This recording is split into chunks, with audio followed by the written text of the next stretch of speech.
Ambassador Sirith had been chosen for one reason. She did not panic. In her 60 years of diplomatic service, she had negotiated ceasefires between species that wanted to eat each other. She had walked into hostile territory with nothing but her words, and walked out with signed treaties. The Alari, her people, were known throughout the galaxy as calm, rational, and impossible to rattle. But as her shuttle crossed into Earth's solar system, and the first pieces of Dravari wreckage appeared on her sensors, Sirith felt something she had not felt in a very long time. Fear. The wreckage was everywhere. It stretched across millions of kilometers of open space, a graveyard of warships that had once been the pride of one of the galaxy's most powerful empires. She could see the remains of battlecruisers snapped clean in half, destroyers with their hulls melted through, troop carriers that had been torn apart from the inside. Whatever had happened here had not been a battle. It had been a slaughter. Her pilot, a young Elari named Tovin, glanced at her from the controls. "Ambassador, I am picking up a transmission. It is coming from a station near the planet's moon." "Put it through," Sirith said. The voice that came through the speakers was calm and clear. It spoke in a language the translation system had already begun to decode. English, apparently one of the dominant languages on the planet below. "Unidentified vessels, this is Commander Danny Holt of the United Earth Defense Coalition. Please identify yourselves and state your intentions. You are entering protected space." Sirith leaned forward and activated her own communicator. "Commander Holt, I am Ambassador Sirith of the Alari Collective, representing the Galactic Council. We are here on a peaceful diplomatic mission. We carry no weapons." There was a brief pause. Then, "Copy that, Ambassador. You are cleared to dock at Lunar Station 1. We will have a team ready to receive you. Welcome to our solar system. No threats, no warnings, no posturing, just a calm, professional welcome." Sirith did not know what to make of it. Lunar Station 1 was not what she had expected. After seeing what the humans had done to the Dravari fleet, she had imagined something massive and fortified, a war station bristling with weapons. Instead, the station was modest, clean, functional. It had clearly been built in a hurry, with sections still under construction, but it was organized and well-maintained. The docking procedure was smooth and efficient. When the airlock opened, Sirith was greeted by a small group of humans. They were shorter than she had expected. Most of them barely reached her shoulder. They wore simple uniforms in dark blue. None of them were armed, at least not visibly. A woman at the front of the group stepped forward and extended her hand. "Ambassador Sirith, I am Colonel Laura Price. Welcome aboard. Can I get you anything? Water? We can adjust the temperature if the station is too cold for your species." Sirith stared at the offered hand for a moment, then took it. The grip was firm, but not aggressive. She looked into Laura's eyes and saw no hostility, no suspicion, just the steady professional gaze of someone who had a job to do. "Thank you, Colonel," Sirith said. "I am comfortable." They walked through the station together. Sirith noticed everything. The hallways were clean but not decorated. There were no trophies, no displays of conquered enemies, no monuments to victory. She saw crew members pass by, nodding politely. One of them, a young man, smiled at her and said good morning. These were the people who had destroyed 12,000 warships in 11 days. They did not look like conquerors. They looked like office workers. The meeting was held in a small conference room with a round table. Laura sat across from Sirith. Danny Holt joined them a few minutes later, a tall man with short brown hair and tired eyes.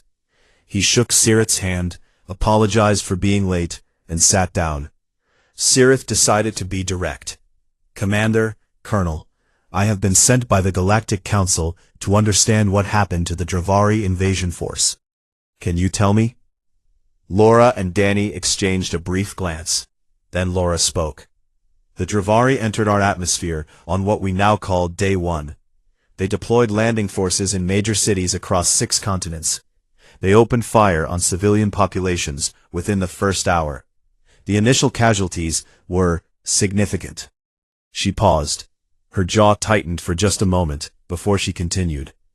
Our militaries responded within hours. It took about a day and a half to coordinate a unified global response. But after that, every nation on Earth committed its full military capability to the defense. The fighting lasted 11 days. By the end of it, the Dravari ground forces had either been destroyed or had surrendered, and their fleet had been eliminated. Cirith processed this. The Dravari have conquered species with far greater technology than yours. How did you defeat them? Danny leaned back in his chair. You want the honest answer? Please. We have been fighting each other for 10,000 years, he said. Wars over land, wars over religion, wars over resources, wars over ideas. We have had 2 conflicts in the last century alone that killed tens of millions of our own people. We have built weapons capable of ending all life on our planet, and we have come close to using them more than once. He looked directly at Cirith. Your Dravari were not the worst thing we have ever faced. They were just the newest.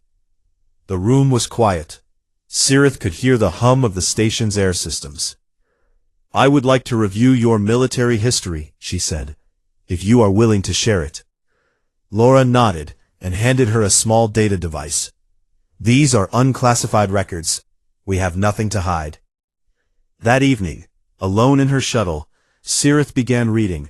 She read about the ancient empires that rose and fell in blood. She read about the wars that reshaped continents. She read about the trenches, the bombs, the camps, the mushroom clouds. She read about a species that had spent its entire existence preparing for the next fight, not because it wanted to, but because it had never known anything else. She read for 9 hours straight. When she finally stopped, she sat in the dark for a long time, saying nothing. Then she opened her communication channel to the Citadel ring and sent a single message to High Arbiter Zorath. I understand now. Recommend full briefing upon my return. This species is not what we assumed. They are something far more complicated. What follows is a reconstruction of the 11-day war between the Dravari hegemony and the people of Earth, compiled from intercepted Dravari battlefield logs and human military after-action reports. These records were later entered into the Galactic Council's permanent archive as a warning to any civilization that might consider hostile action against humanity. On day 1, the sky burned. The Dravari fleet entered Earth's atmosphere at 6:14 a.m. Greenwich Mean Time. 12,000 warships spread out across the planet like a net, blocking out the sun in some regions. 800,000 ground troops were deployed in drop pods, landing in every major city on every continent. The strategy was the same one the Dravari had used on 32 other worlds. Overwhelming force, immediate shock, instant surrender. It had always worked before. In the first hour, Dravari soldiers marched through the streets of dozens of cities, firing on anything that moved. Civilian casualties were immediate and heavy. In New York, a Dravari column advanced through the downtown core, unopposed for nearly 40 minutes. In London, another column reached the center of the city in under an hour. In Tokyo, the landing force secured a perimeter of several square kilometers before encountering any organized response. The Dravari command was pleased. Everything was going according to plan. Then the humans started fighting back. By the end of day 1, military forces from nearly every nation on Earth had engaged the Dravari on the ground. The response was chaotic at first. Different armies, different languages, different equipment. But the humans adapted faster than anyone expected. By dawn of day 2, emergency communication lines had been established between every major military on the planet. Old enemies were suddenly allies. Countries that had been threatening each other a week ago were now sharing ammunition and intelligence. The first major human victory came on day 2, in the American Midwest. A Dravari dropship carrying 300 soldiers, was crossing low over farmland in Kansas when it was struck by a surface-to-air missile. The missile had been fired by Sergeant Kyle Beckett, a 24-year-old soldier who had been on a routine training exercise when the invasion began. His unit had not been issued combat orders yet. He fired anyway. The dropship broke apart in midair and crashed into an empty field. There were no Dravari survivors. When asked later why he fired without orders, Beckett said simply, "They were in my sky." By day 3, the Dravari ground commander, a decorated officer known as Warlord Draxus, sent his first report back to the fleet. The report was clinical, but showed clear signs of confusion. He wrote that the humans were not fighting like any species the hegemony had encountered before. They did not line up in formations. They did not follow predictable patterns. They hid in buildings, in forests, in tunnels. They set traps. They used explosives made from materials that should not have been weapons. They attacked at night. They attacked in small groups and then vanished. They attacked from directions that should have been impossible. In the Appalachian Mountains of the eastern United States, a Dravari armored convoy of 40 vehicles was ambushed by a mixed force of Marines and local civilians. The force was led by Captain Nora Solis, a 31-year-old officer who had spent the previous 2 days hiking through the mountains to reach the convoy's expected route. Her team used the terrain, narrow roads, steep hills, dense forest, to trap the Dravari vehicles in a kill zone. The fight lasted less than an hour. The Dravari lost 200 soldiers and every vehicle in the convoy. Solis lost 4 people. Draxus noted in his log that the humans seemed to know the land itself. Every hill, every river, every building became a weapon in their hands. He requested reinforcements. The fleet denied the request, stating that ground victory was still expected within standard timelines. Day 5 changed everything.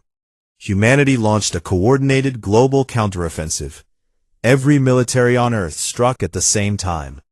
In the Pacific, a naval task force engaged Dravari ships that had landed in the ocean. In Europe, combined forces from 12 countries pushed Dravari troops out of 3 capital cities in a single day. In Africa, mobile units using fast vehicles and knowledge of the desert landscape cut off Dravari supply lines and left entire battalions stranded without resources. In the skies above the Atlantic, Lieutenant Commander Danny Holt led a squadron of modified fighter jets against 3 Dravari cruisers that were providing air support to ground forces. The jets had been fitted with nuclear-tipped missiles in a program that had been completed in just 72 hours. Holt's squadron struck the cruisers in a coordinated attack that lasted less than 6 minutes. All 3 cruisers fell burning into the ocean. It was the first time humans had destroyed Dravari warships in direct combat. Draxus sent another report that night. This one was shorter. He wrote that the humans were not defending their world. They were hunting his soldiers. By day 8, the Dravari fleet made the decision to begin orbital bombardment. If they could not win on the ground, they would burn the planet from space. The bombardment began at noon, targeting military installations and population centers. The humans had been expecting this. Within 2 hours of the bombardment beginning, Earth's combined nuclear arsenal was launched in a single, coordinated strike against the orbiting fleet.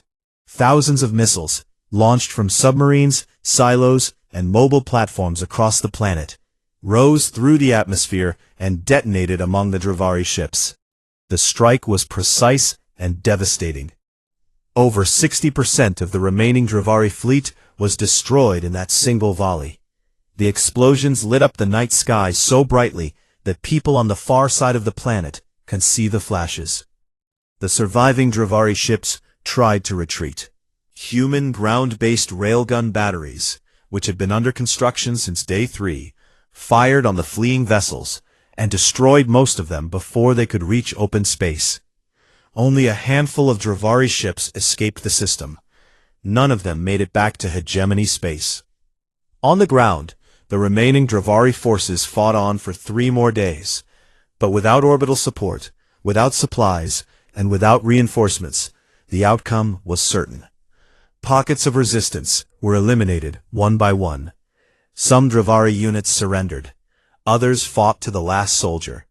The final Dravari holdout fell on day 11, in the ruins of a small city in Eastern Europe. A group of 80 Dravari soldiers, starving and out of ammunition, laid down their weapons and walked out of the building they had been hiding in, with their claws raised above their heads. The first human to reach them was not a soldier. It was a medic, a 26-year-old woman named Grace Whitfield. She had been treating wounded on both sides since day 4. When she saw the surrendering Dravari, she did not raise a weapon. She raised a canteen of water. A photographer captured the moment. Grace, small and tired and covered in dust, holding out water to a Dravari soldier twice her size. The Dravari reached down with a trembling claw and took it. He drank. Then he looked at her and said something in his own language that the translator later rendered as, "Why are you helping me?" Grace said, "Because the fight is over." That photograph was transmitted across the planet within hours. It became the defining image of the war. Proof that humanity could be the most dangerous species the galaxy had ever seen, and still choose mercy when the killing was done. The war was over. Earth had won. And the galaxy would never look at the little blue planet the same way again. The Citadel Ring had hosted thousands of presentations over the centuries. Trade proposals, peace negotiations, declarations of war. The chamber had heard it all. But no one who was present that day would ever forget the presentation given by Ambassador Sirith of the Alari Collective. She stood alone at the central platform. No aides, no notes, just her voice and the massive display screen behind her. "Honored members of the Council," she began. "I have returned from Earth. I have met the humans. I have reviewed their history, and I must tell you plainly, we have made a terrible mistake in our understanding of this species." She activated the screen. The first image was a simple one, a photograph of Earth taken from orbit. Blue oceans, green land, white clouds. It looked peaceful, beautiful even. "This is their world," Sirith said. "It is small. It has one moon, one star. By every measure we use to evaluate civilizations, this planet should have produced a quiet, unremarkable species.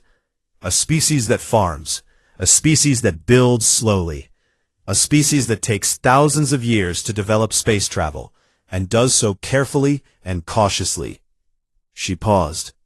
That is not what happened. She changed the image.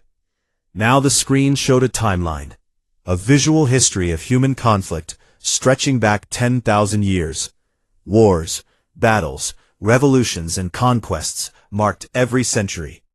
The timeline was so dense with conflict that in some periods the markers overlapped and became unreadable.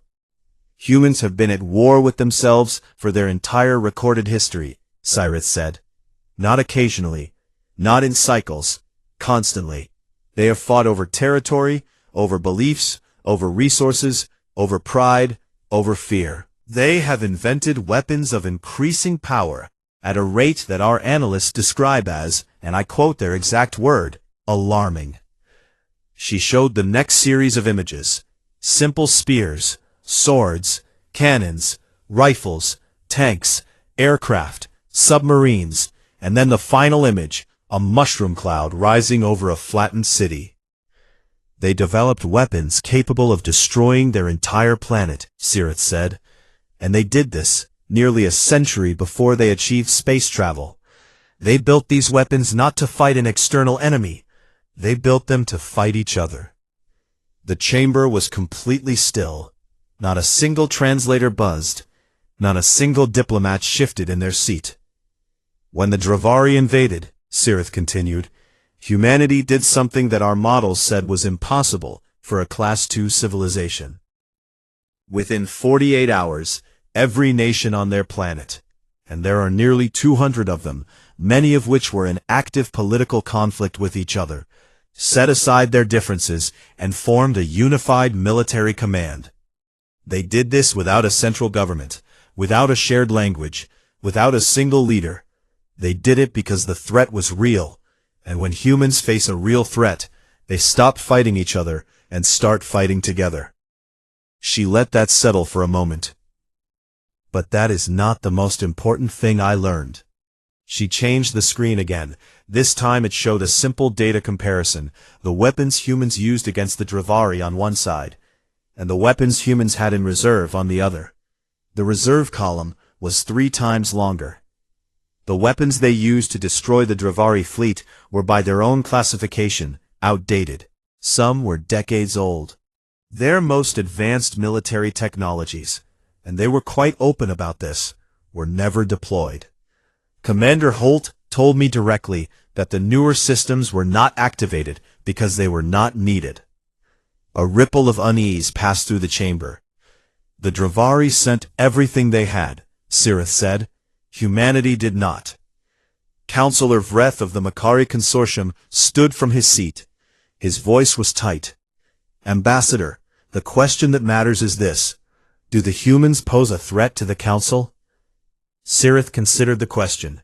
She had been thinking about it since the moment she left Earth, and she still was not entirely sure of the answer. But she knew what she had seen, and she knew what it meant. I spent 8 days among them, she said. In that time, I observed something that I did not expect. The humans are not proud of what they did to the Dravari. They do not celebrate it. Commander Holt, who personally led the attack that destroyed 3 Dravari cruisers, spoke of the dead with visible sadness. He told me that he wished it had not been necessary. Colonel Price, who coordinated the ground defense, excused herself from one of our meetings to attend a memorial service for soldiers who died in the fighting.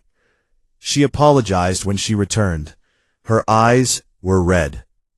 Sirith let the silence build. The medic Grace Whitfield, who is now considered a hero on Earth for showing mercy to surrendering Dravari soldiers, told me something in a private conversation. She said she hoped she would never have to see another battlefield as long as she lived. She said she still heard the screams at night. She said the only thing that kept her going during the war was the belief that if she could save even one life, human or Dravari, then the horror was worth surviving. Sirith turned back to face the full council. Humanity is not a species that seeks war, but they are a species that has been shaped by it. Every generation of humans has known conflict. It is woven into their history, their culture, their instincts. They do not want to fight, but when they are forced to, they fight with a skill and ferocity that the galaxy has never seen, and they do not stop until the threat is gone.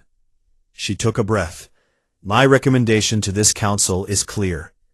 Do not attempt to contain them. Do not threaten them. Do not isolate them. Make them your allies. Invite them into the council. Give them a seat at this table. Because, if humanity decides that the galaxy is their enemy, I do not believe the galaxy will win that war. The chamber was silent for a long time. Then High Arbiter Zorath turned to Kavalan, who had been sitting motionless in his seat through the entire presentation. Ambassador Kavalan, you represent the civilization that invaded Earth. Do you have anything to say?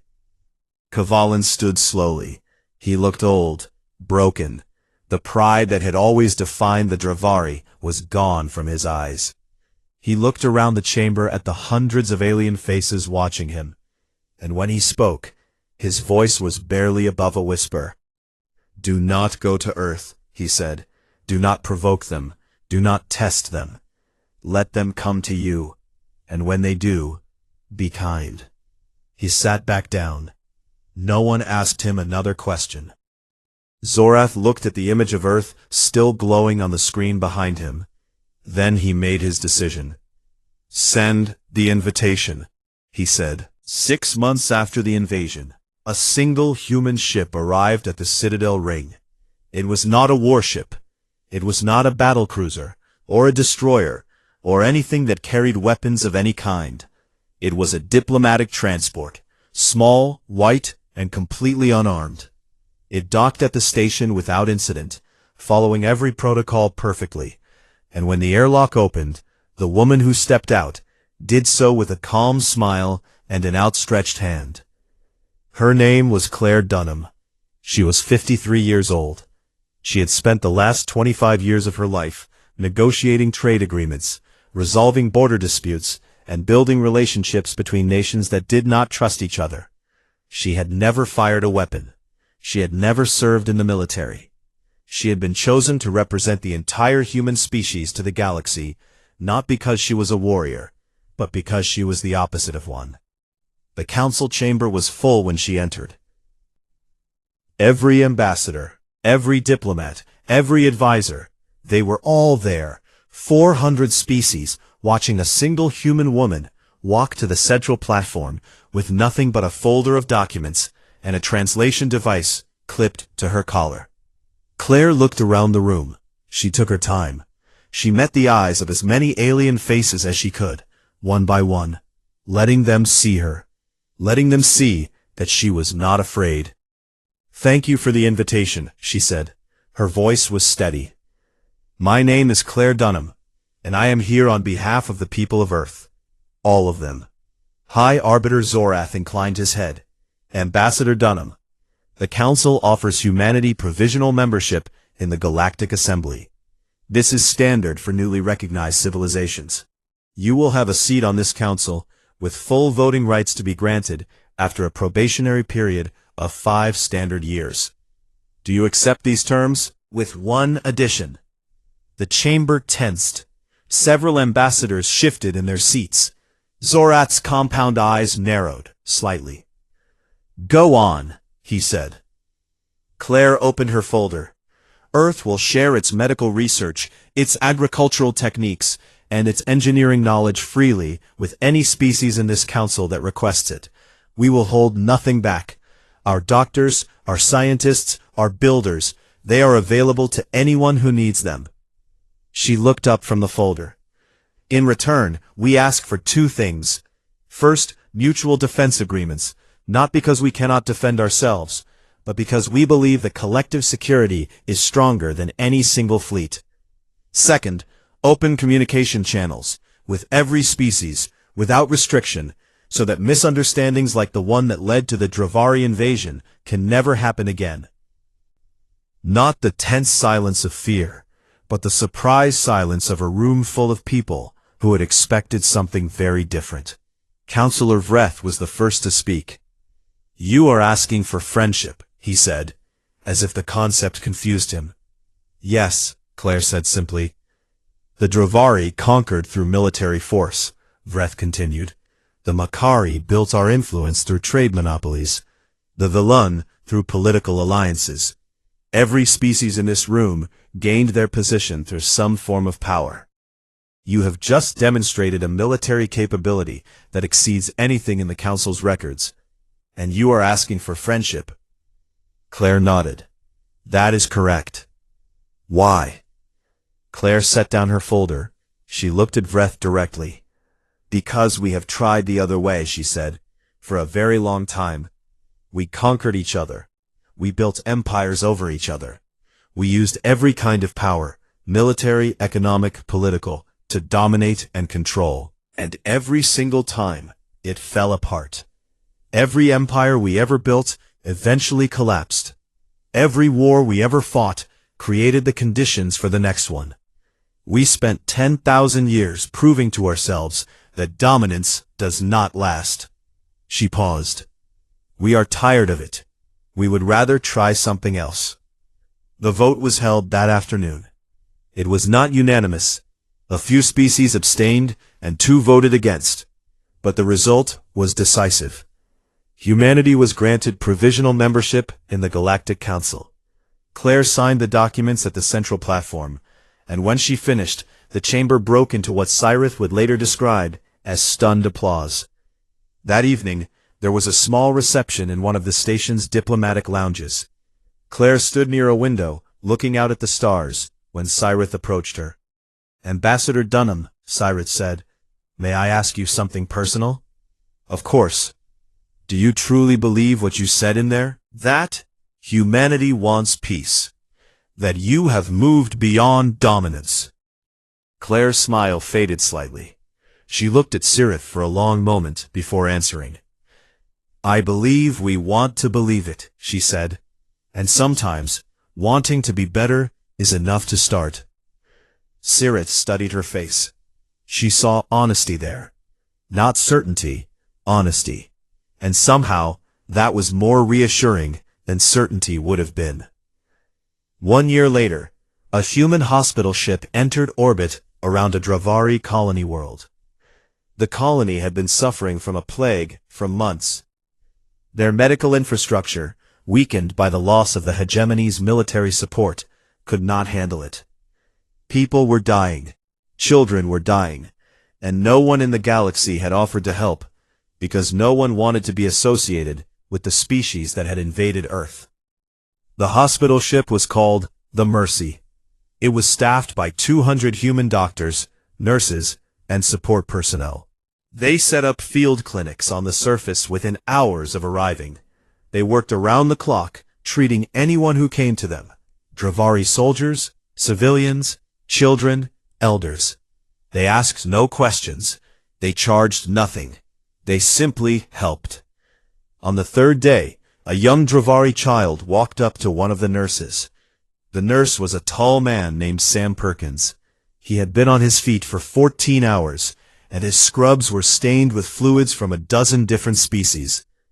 The child tugged on his sleeve and looked up at him with wide, frightened eyes. Through a small translator clipped to Sam's collar, the child asked, "Are you soldiers?" Sam stopped what he was doing. He knelt down so that he was at eye level with the child. He looked at the small, scaled face staring up at him, a face that belonged to a species that had tried to destroy his world just 1 year ago. And hope. Not today, Sam said. The child stared at him for a moment longer. Then, slowly, the child reached out and took Sam's hand. They walked together toward the clinic, the tall human and the small Dravari, their shadows stretching long across the dusty ground as the sun set behind them.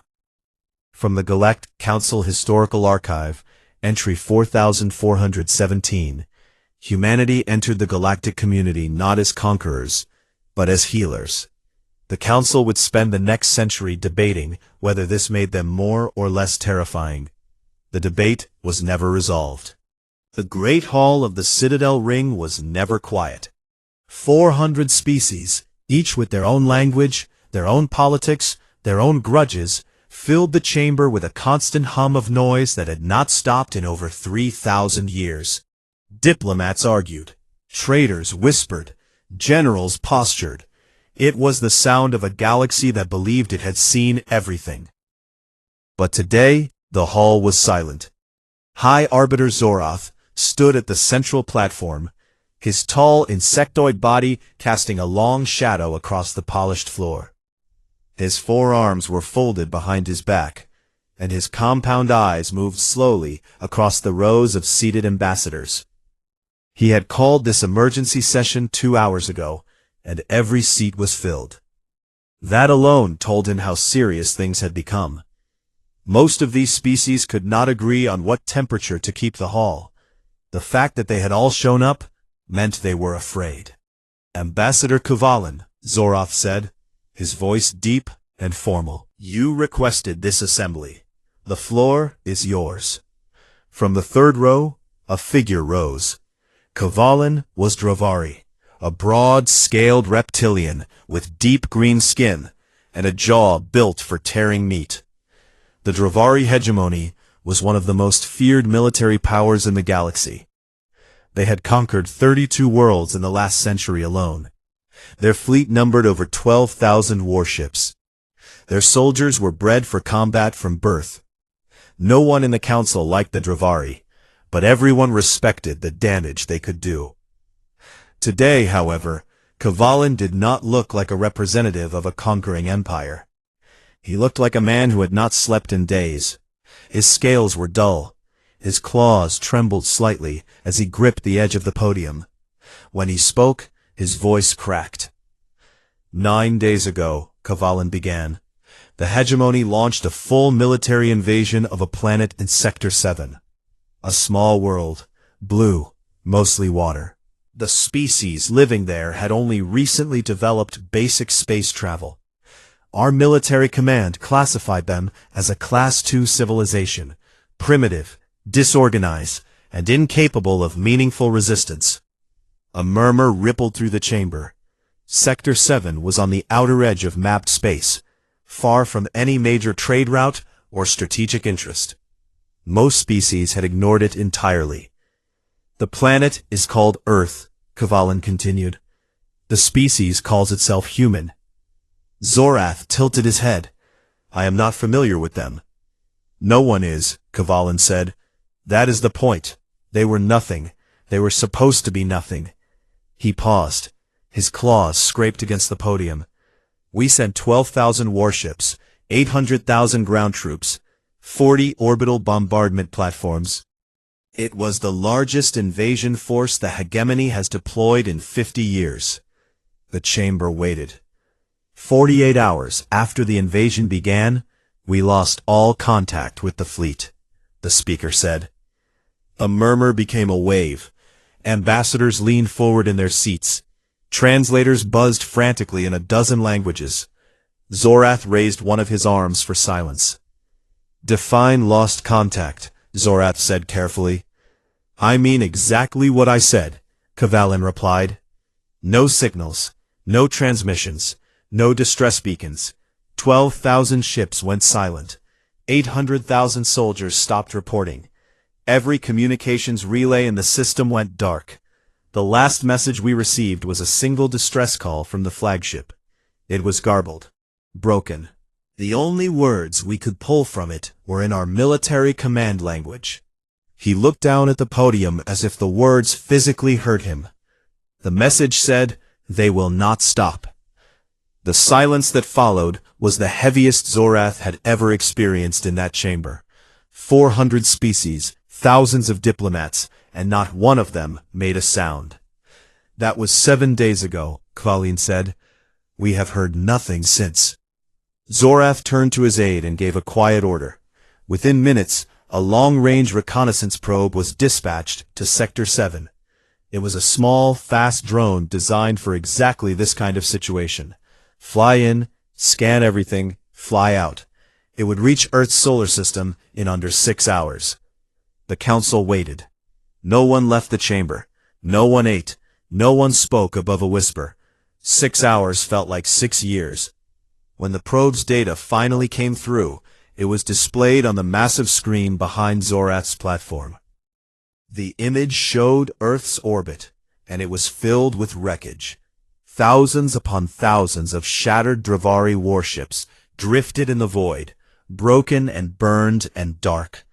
Pieces of hull plating, weapon systems, and engine cores floated in slow, lazy circles around the blue planet below. The destruction was total. There was not a single intact Dravari vessel in the entire system. And beneath all that wreckage, Earth sat calm and whole. Its cities glowed on the night side. Its oceans reflected sunlight on the day side. Radio signals poured out from its surface. Music, news broadcasts, communications chatter. The planet was not just alive, it was completely fine. Zorath stared at the screen for a long time. Then he turned to Kvalin. You invaded a Class II world, he said slowly, with the full strength of the Dravari hegemony, and you lost. He just stood there, staring at the image of his shattered fleet, floating around a planet that should not have been able to fight back. From the back of the chamber, a voice broke the silence. It belonged to Counselor Vreth of the Makari Consortium, a thin, pale creature known for his blunt manner of speaking. How? Vreth asked. How is this possible? The Dravari have conquered species with far greater technology, far greater numbers. How does a species that has barely left its own atmosphere destroy an armada of that size? Kvalin finally looked up. His eyes were hollow, "We do not know," he said. "That is why I called this assembly. Because if the humans could do this to us, then none of us are safe. None of us." The chamber erupted. Ambassadors shouted over each other. Some demanded immediate military action. Others called for quarantine of the entire sector. A few quietly began calculating how far their homeworlds were from Sector 7. Zorath let the noise build for exactly 10 seconds before slamming his fist against the podium. The crack echoed through the hall and silenced everyone. "We will not panic," he said firmly. "We will send an envoy. We will make contact with this species, and we will find out what happened. That is all." He looked at the screen one more time. The little blue planet stared back at him, quiet and bright and impossibly dangerous. "Meeting adjourned," Zorath said. But no one moved. They all just sat there, staring at Earth, trying to understand how everything they thought they knew about the galaxy had just been proven wrong.